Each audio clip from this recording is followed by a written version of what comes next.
Hello students, welcome back to my YouTube channel. So exercise 10.2 start कर रहे हैं। Let's see question number 1। I hope सबने previous videos ज़रूर देखी हैं बिकॉज मैंने उसमें solved examples for exercise 10.2 completely बता दिए हैं, राइट। एंड उन्हीं प्रीवियस वीडियोस में मैंने आपको बेसिक नॉलेज के बारे में भी आपको बता दिया है जो कि इस एक्सरसाइज में आपको हेल्प करेगा सॉल्व करने में questions.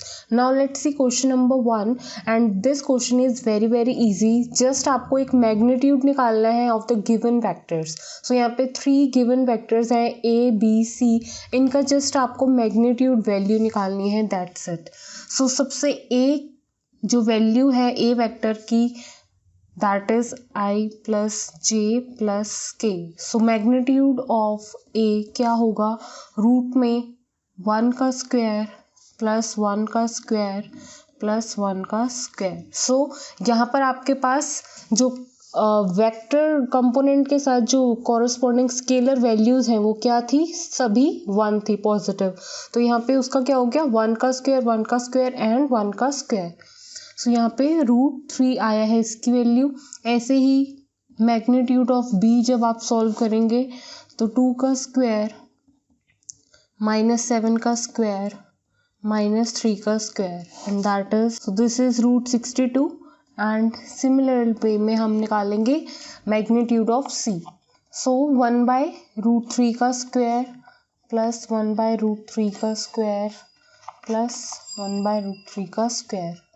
So that means 1/3 plus 1/3 plus 1/3 and that means 3 times of 1/3 and this gives you √1 and that is 1। सो यहाँ पर आपके पास मैंने तीनों की वैल्यू निकाल दी है। सो आपके पास ये वैल्यूज आ रही हैं। Now let's see question number 2।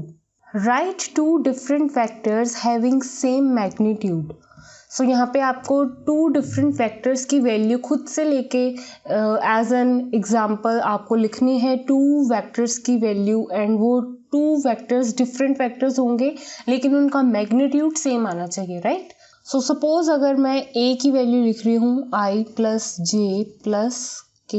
सो अभी आपने क्वेश्चन नंबर 1 में मैग्नीट्यूड निकाला था, एग्जैक्टली √3 आएगा इसका। अगर आप मैग्नीट्यूड निकालेंगे आपको एक और डिफरेंट नेम का वेक्टर मैंने ले लिया है, दैट मीन्स B।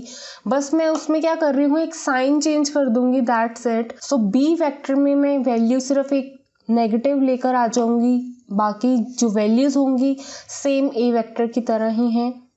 सपोज अगर मैं ये वेक्टर भी ले लेती हूँ, सो ये एक ऐसा वेक्टर है जिसके मैग्नीट्यूड्स दोनों के क्या आएंगे, सेम आएंगे। क्यों? क्योंकि जब आप मैग्नीट्यूड निकालते हो तो वो ऑटोमेटिकली स्क्वायर होने के बाद वैल्यूज पॉजिटिवली हो जाती हैं सॉल्व, राइट। सो यहाँ पे 1 का स्क्वायर 1 का स्क्वायर 1 का स्क्वायर, ऐसे ही रूट में यहाँ पे भी 1 का स्क्वायर माइनस 1 का स्क्वायर इज अगेन 1 ही आपके पास वैल्यू आएगी। सो चाहे आप इसका मैग्नीट्यूड निकालें इसका मैग्नीट्यूड निकालें तो वो आपको √3 ही मिलेगा। सो ये 2 डिफरेंट वेक्टर्स हो गए जिनका मैग्नीट्यूड क्या आ रहा है, सेम आ रहा है। Now let's write question number 3। आपको इस क्वेश्चन में डिफरेंट वेक्टर्स लिखने हैं अगेन, लेकिन इनकी डायरेक्शन सेम होनी चाहिए। सो यहाँ पे अगर आप नोट लिख लेते हैं साइड में तो आपके लिए सही रहेगा, क्योंकि आपको आइडिया लग जाएगा कि आप यहाँ पे क्या कर रहे हो। सो यहाँ पर इतना देख लो कि कौन से ऐसे वेक्टर्स होते हैं जिनकी डायरेक्शन क्या होती है, सेम होती है।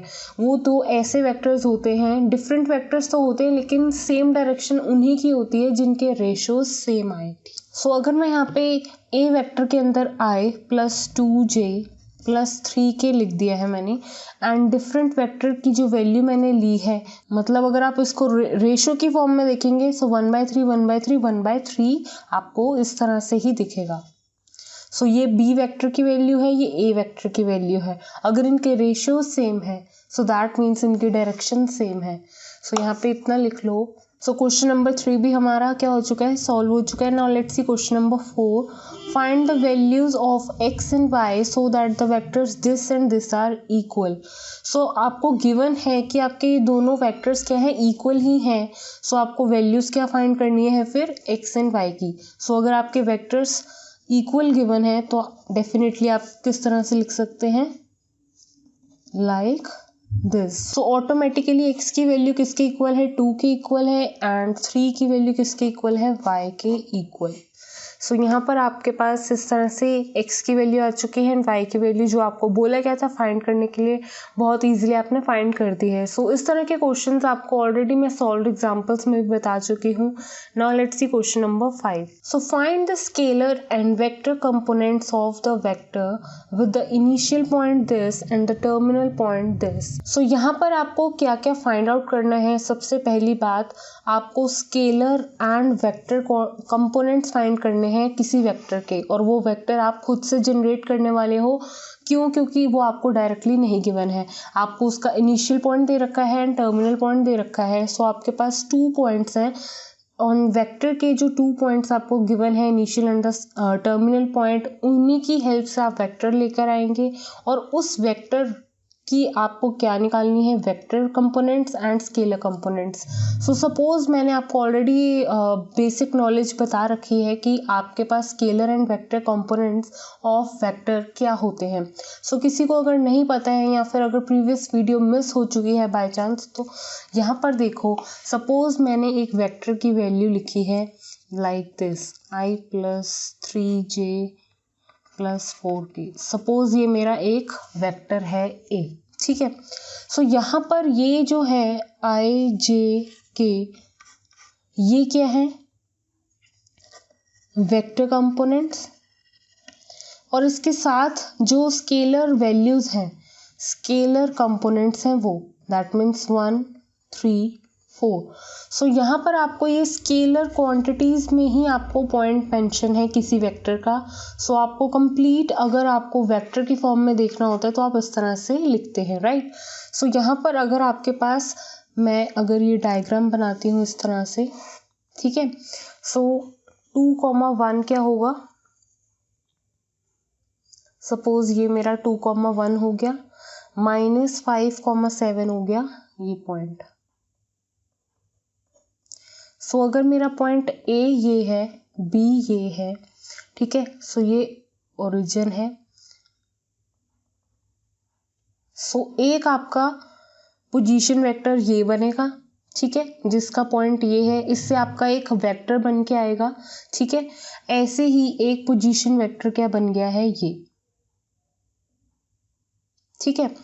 अब जब आपके पास ये 2 पोजीशन वेक्टर्स बन जाते हैं, एंड अब आपको क्या करना है कि अब आपको एक वेक्टर निकालना है जो कि क्या है, जिसका इनिशियल पॉइंट ये होगा और टर्मिनल पॉइंट ये है।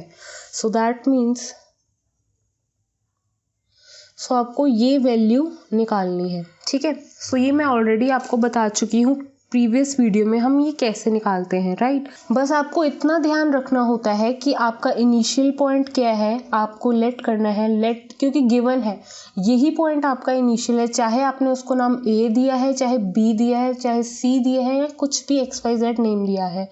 सो अगर आप इनिशियल पॉइंट देखेंगे तो आपको इनिशियल पॉइंट यही लिखना है, ठीक है। So let a be the initial point